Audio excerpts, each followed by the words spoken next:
Now, I'd like to say, first of all, that I'm here all the time, and you guys know it's pretty much therapy for me. Are you making sure my camera's in focus too, or just yours? Sorry, I'm doing your thing. Oh, and it started being therapy because, well, I used to have a real therapist, and I realized that when you separate that word, it spells the rapist. And I just didn't feel comfortable going anymore, especially when he had me take my clothes off. But that's neither here nor there. And the first time I came here, you know, I got so much off my chest, you know. I was like, I gotta do this all the time. So, and it was funny too, I guess. So I had nothing to get off my chest this week, because nothing happened last week. I usually just tell what happened last week. So what I did was I wrote down a few questions that people tend to ask me when they find I'm a comedian. And some of them are kind of weird. Like, I would say I'm a comedian, and one of them is, you do comedy? Which is, apparently for some people the phrase, I'm a comedian, is not definitive enough. So to that I usually just say, I go on stage and tell stories and people laugh. And you will be in the next story. That's usually how I answer that question. Where do you perform? Which is actually a legitimate question. The only problem is anyone who ever asks that question never shows the fuck up where I perform at. The people who show up are the ones I badger at work for about, I don't know, a year or two. And then they show up. Because every week I'm like, I saw the schedule, you're not working Monday, you know. And are you funny? Which is basically an insulting question. If I wasn't funny, I wouldn't be doing it. At least if I didn't think I was funny, I wouldn't be on stage. So I think I'm gonna start answering that question with no, but come down anyway. You know, it's gonna be fun for somebody. Can I bring my kids? Which is after they say where do you perform, and I, you know, go through my head of all the shit I want to say, and I go ahead and say I perform at the Artist Quarters at 10 o'clock or the Crooked Pine at 9 o'clock. They say, can I bring my kids? It's 10 o'clock show. No, you can't bring your kids. In fact, maybe your kids should be in bed and you should be in a parenting class. I hate those people. They weren't coming anyway, that's what they asked. Can you do my kid's birthday party? Is another question people with kids ask us. Can you do my kid's birthday parties?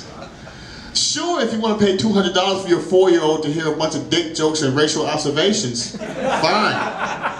I'm a comedian, not a fucking clown. I'm not doing your kid's party.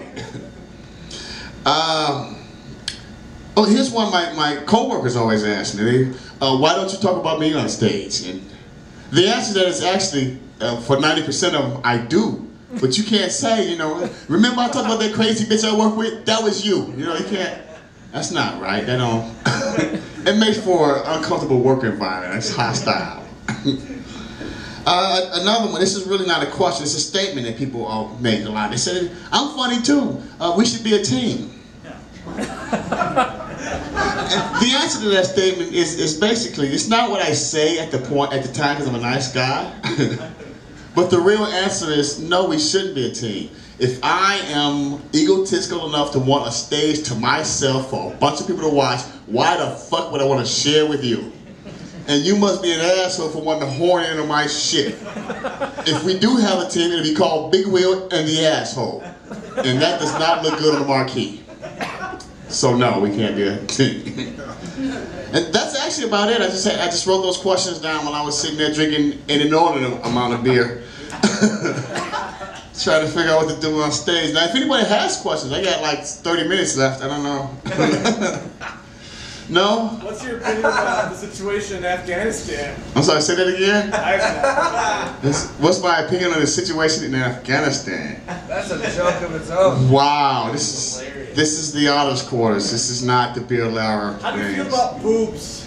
I like them. Yeah, actually, I'm a breast man. And I have to say that because my wife is always worried if one person clapped in the back. Thank you. He's like, boobies! And I'm not concerned about size. You know, a lot of people go, I want big ones or small ones or this size. That. You know what? Availability. I don't give a shit how big they are. I cannot play with them is all I care about, you know. Because let's be honest, if you have a nice pair of breasts and your man can't touch them, he might as well have a picture. It's a waste of time, you know. And I tell my wife, because you know she's getting older, she's like, my breasts are starting to fall. And I said, it's not a big deal. And she said, it is a big deal. And I said, can I play with them? She said, yeah, well, it's not a big deal then. I don't care if I have to go across the next room and pick them up and bring them back. I don't give a shit. Take them out your purse, whatever. As long as I can play with them, I'm happy. And any more questions to waste the last minute or so I have on stage? Because I wasn't prepared. No? Good, because I got no answers. Thank you guys so much. I'm Big Will. Enjoy your night.